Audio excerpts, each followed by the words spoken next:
Hey guys, how's it going? So, what I wanted to do today was a short guitar lesson on jazzing up your playing, which is fairly easy to do. It's hard to play jazz, but if you want to add a little bit of jazz, like about 2%, between 2 and 5% of jazz to your playing, well, that's not so much of a problem. Now, what I want to work on in this first lesson is jazz chords, and we're going to look at a particular group of jazz chords, namely jazz chords which relate to the C shape on the guitar, which is, as you should all know, the C shape. So the C shape has got a root, it's got a third, it's got a fifth, and it's got a root. So we call that voicing 1, 3, 5, 1. It's a closed position voicing. Now, if we turn this into a C dominant shape, so that's 3A, 2D, open G, and 1. Let's try that again. So if we do a C dominant shape, that's 3A, 2D, 3G, 1B. Now this is the basic shape that we're going to work all our other chords around. So this voicing is 1, 3, 7, 1. We miss out the 5. So first we're going to shift up to G, where we're going to be doing all our chords, but the basic intervallic structure of the chord holds true. So we're at the 10th fret with a 1, 3, 5, 1, 3, 7, 1. We're at the 10th fret with a 1, 3, 7, 1 progression chord. And we're going to do all dominants here. All the chords I show you today, or at least the vast majority of them, are going to be dominants. They're going to be interesting dominant chords. So if you don't know already, well, a dominant chord is just an active chord which wants to go to a more stable chord. It's an unstable chord and it wants to go to a more stable chord. That's called a resolution. Here's a resolution for you. C dominant 7, abbreviated to C7. Oops. And then we're going to resolve that to F. So that's called a 5-1 or a perfect cadence. Can also work like this: G flat 7 to F. Basically, G flat and C are considered to be practically the same chord because they share notes. But that's a tricky subject which I don't want to get into right now. So we're at the 10th fret with G, the G shape. So that's 10, A, 9, D, and 10, G. This is the very basic first shape on the sheet. And this is our vanilla chord. This is the basis of what we're going to use to create a lot of other interesting shapes. So if you've got a hold of this shape, move it around, you know where you are: D, C, E. So this is a root 5 shape. The root is on the 5th string or the A string. And it's nice and mobile, easy to finger.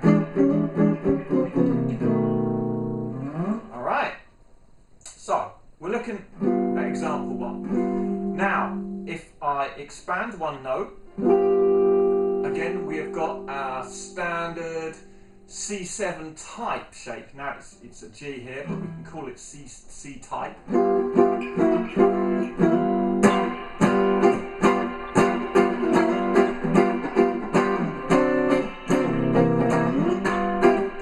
That's fun. But we can take this shape and do a hell of a lot more with it.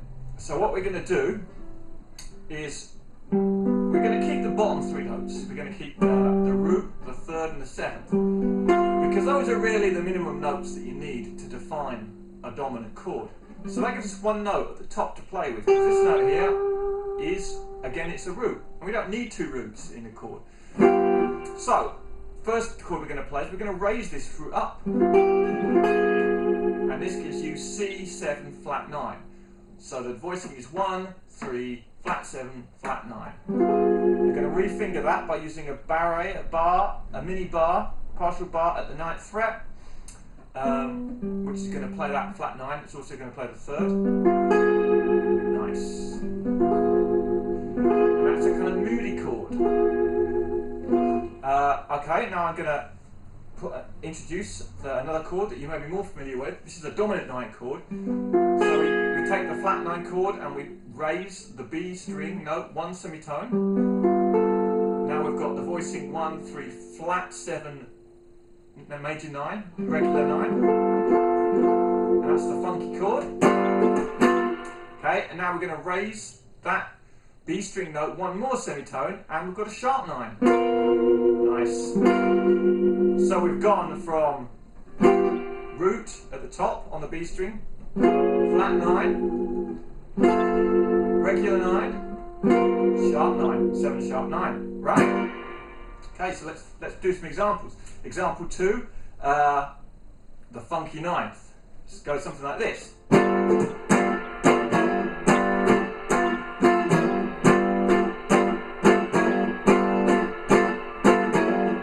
Slower.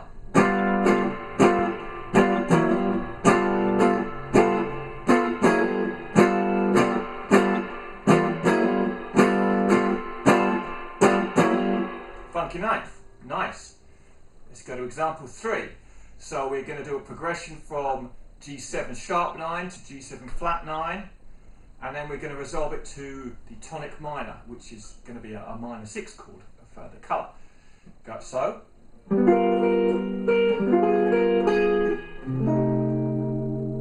that again.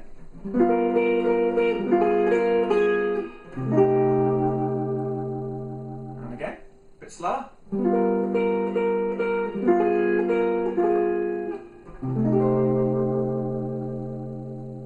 So the important thing here is not 100% accuracy in the rhythms or the finer points, it's just the flavour. You want to get you understanding the flavour. So there's something very simple going on here. It's a 5-1 in a minor key, G dominant. And if it's got a sharp 9 or a flat 9 or a sharp 5 or a flat 5, it's probably best to call it an altered dominant. So a regular 9th, it's unaltered dominant. Altered 9th, altered 5th, as you'll see later, they're altered dominants. 2 kinds. So unaltered dominants, for a simple rule, unaltered dominants resolve to a major key. Most happily. And altered dominants resolve most happily in a minor key. Of course, being jazz players, being the way they are, they will happily resolve a altered dominant in a major key as well, but that's just they're just being awkward basically. So all that's going on, we've got 1 bar of the altered dominant, and we're just doing a little twiddle, sharp 9, a flat 9, just a little melody in the top of the chord. So yes, G7 sharp 9, G7 flat 9, C minor 6, it's very complicated sounding, but really it's just a 5-1 with a twiddle on the top in a minor key. Minor 5-1 with a twiddle and a little shake. Not a very complex idea. So got to see through the complexity of written music to get the simple underlying themes. All right, let's look at the next group of chords. Now in this group of chords we're going to take the shapes that we had before, and we're going to put an extra note on the E string. So we've got 5-note chords, and broadly speaking this is going to give us a voicing that goes 1, 3, flat 7, and then we're going to have some kind of 9th and some kind of 5th. So we've got 5 different notes. So this gives us scope to put altered 5ths in.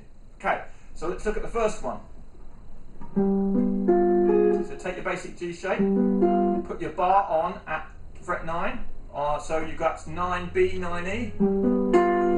So 1, 3, flat 7, flat 9, flat 5.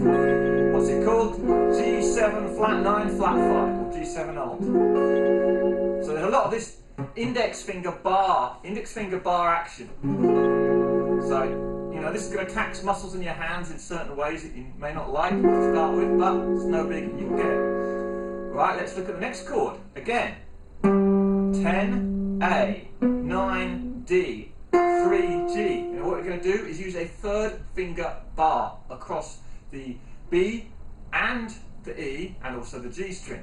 So this is a little bit tricky. If you're not used to the angle that you have to have your hand at, you can try and bend your finger like this, and it's really awkward to try and get all the notes to ring cleanly. So there's a simple way. I don't try and bend this knuckle, this first knuckle of the third finger. I just change the angle of my hand. I keep my third finger entirely relaxed. My thumb is coming up near the top half of the neck. I hook my second over, hook my first over. So if that description was not clear to you, what I'm basically saying is, your hand could adopt all kinds of different positions to play different chords. Don't think you've always got to have one position. If you try and play a certain chord in a particular position and it's not easy, then change position. Some chords are easy with the thumb over the neck, some chords are easy with your thumb here. This chord here, major 7, my thumb is near the upper edge of the neck. If I try to play it, with my thumb over the neck, it would be much more difficult. So be flexible. Now, this is awkward. This third finger barre is awkward, but it's useful because it frees up a finger. That's what you want, and that's the next chord, G13, 9, 13, 1, 3, flat 7, 9, and a 13. You got a little funky twiddle there, and that's why the third finger bar is useful, because you can do that. All right. Now the final chord in this group is going to be G7 sharp 5 sharp 9. So 1, 3, flat 7. There's that sharp 9, otherwise known as the Hendrix chord. Now we're going to do a pinky bar on 11E. So let's summarize. G7, flat 9, flat 5. G9, G13, and G7 sharp 5 sharp 9. Alright, I realise that on the sheet I've got sharp 5, sharp 9, I've changed the order. It's up to you if you want to put the, G7 sharp 5 sharp 9, or G7 sharp 9 sharp 5, or G7 raise 5 raise 9, whatever the hell you want to call it. There's no international jazz official board that is going to tell you you're wrong if you're not using exactly one set of terminology. As long as you can make yourself understood and you can understand, that's the thing. I'm trying to speak a common language here. All right, so let's look at some examples.